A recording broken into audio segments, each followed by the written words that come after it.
ایک شخص نے اپنے کزن کو، اپنے چچا کے بیٹے کو، چچا زاد کو قتل کر دیا اور خود ہی اس کا مدعی بن کے حضرت موسیٰ کے پاس آیا کہ بتائیے جناب میرے اس بھائی کو کس نے قتل کیا ہے؟ حضرت موسیٰ نے ایک سادی سی بات کی، کیا فرمایا؟ وَإِذْ قَالَ مُوسَىٰ لِقَوْمِهِ إِنَّ اللَّهَ يَأْمُرُكُمْ أَن تَذْبَحُوا بَقَرَةً۔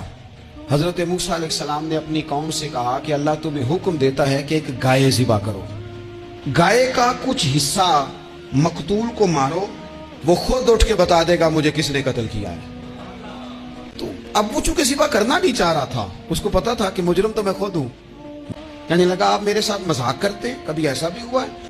حضرت موسیٰ علیہ السلام فرمانے لگے میں اللہ کی پناہ مانگتا ہوں میں جاہلوں میں سے ہو جب کہا نہیں ذبح کرنی ہے تو اب ذرا دیکھیے کرنا نہیں نہ چاہ رہے۔ کہنے لگے اے موسیٰ پھر آپ نہ رب سے دعا کریں کہ وہ ذرا کھول کے بتائے وہ گائے کس طرح کی ہو، ارادہ نہیں نہ ذبح کرنے، آپ دعا کریں۔ فرمایا کہ رب کہتا ہے وہ گائے نہ بوڑھی ہو نہ زیادہ بچیا ہو، اوان بین ذالک، ان کے درمیان ہو، یعنی جوان گائے ہو۔ لو اگلی بات سن لو، کہنے لگے آپ دعا کریں رب سے کہ وہ کھول کے بتائے اس کا رنگ کس طرح کا ہو، رنگ بتائیں کس طرح کا ہو۔ فرمایا رب فرماتا ہے کہ صفراء رنگ کی ہو، یعنی گہرے زرد رنگ کی ہو۔ یہ رب فرماتا ہے اس طرح کی گائے ذبح کرو، اور جب کوئی اسے دیکھے تو اسے اچھا بھی لگے، آنکھوں کو اچھی لگے وہ گائے، اس طرح کی گائے ذبح کرو۔ لو اتنی باتیں بتا، کہنے لگے نہیں آپ پھر دعا کریں اللہ ذرا کھول کے بتائے گائے کس طرح کی ہو۔ پھر اللہ تعالیٰ نے فرمایا کہ گائے اس طرح کی ہو کہ وہ کبھی کھیتی میں نہ چلائی گئی ہو، یعنی اس کو کبھی کام نہ اس سے لیا گیا ہو، نہ کھیت چلانے ہل چلانے میں لگائی گئی ہو، اور وہ جو کنواں ہوتا تھا جس کے گرد گائیں گھومتی تھی، تو کہا وہ بھی کام اس نے نہ کیا ہو گائے نے۔ مسلمۃ لا شیۃ فیہا، وہ ہر عیب سے پاک ہونی چاہیے۔ قالوا الآن جئت بالحق، اب کہنے لگے اب آپ صحیح بات لے کے آئے، اب سوال ختم ہو گئے نا۔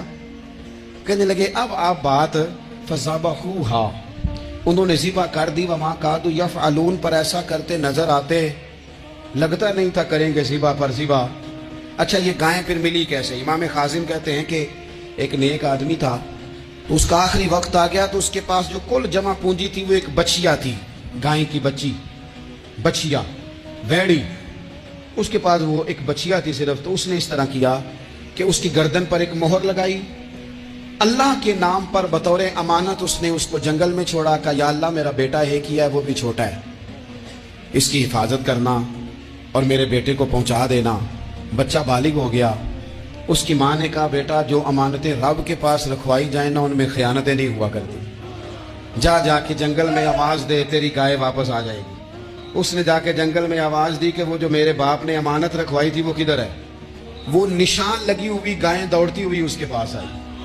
واللہ خیر الرازقین، جب رب بندوبست کرے، جب اللہ بندوبست کرے تو پھر معاملہ اور ہوتا ہے۔ وہ گائے آ گئی، اب اس نے کیا کیا اس نوجوان نے کہ وہ گائے گھر لایا، ماں سے آ کے کہا کہ اماں یہ تو اللہ نے فضل کر دیا۔ ماں کہنے لگی پتر حالات ہمارے خراب ہیں، منڈی میں لے جا اسے بیچ دے، لیکن سودا میری مرضی کے بغیر طے نہ کرنا۔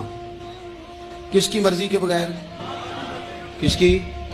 اماں کی مرضی۔ اور سنو یار، تھے کچھ لوگ جن کو لوگوں نے تانے بھی دیے کہ تم ماں کے پیچھے لگ گیا ہے، لوگوں نے بڑا کچھ کہا، پر جو ماں کی مرضی پہ لگے ناکام نہیں ہوتے زندگی میں۔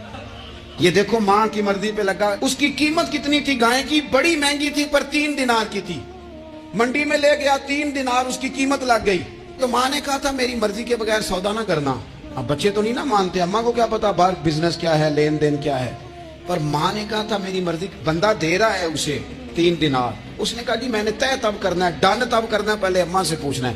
گھر جا کے اماں سے پوچھا، اماں کہنے لگی دے دے۔ واپس آیا تو اس نے کہا کہ میں 6 دینار دیتا ہوں پر میری شرط ہے، ماں سے نہیں پوچھنا۔